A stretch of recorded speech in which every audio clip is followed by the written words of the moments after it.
Hi friends, இது அவங்க மைன் encyclopedia அடிச்சோம். நான் தான் உங்க மைன். நம்ம இன்னைக்கு பார்க்க போகிறது சிம்டம்ஸ் வர்சஸ் டயக்னோசிஸ்.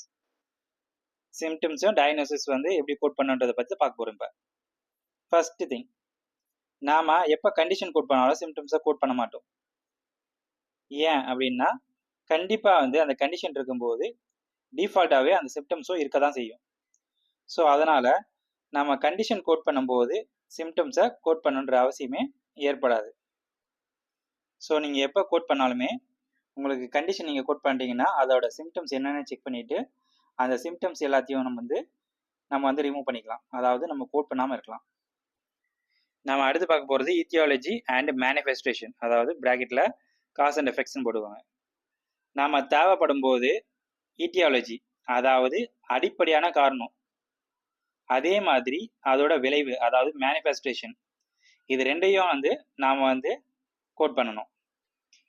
அப்படி நம்ம கோட் பண்ணும்போது நம்ம முக்கியமாக செக் பண்ண வேண்டிய 2 விஷயம் இருக்குது. யூஸ் அடிஷ்னல் கோட், அதே மாதிரி கோட் ஃபர்ஸ்ட்டு. அதாவது யூஸ் அடிஷ்னல் கோடுன்றது நம்ம கோட் பண்ண அந்த ஐசிடியோட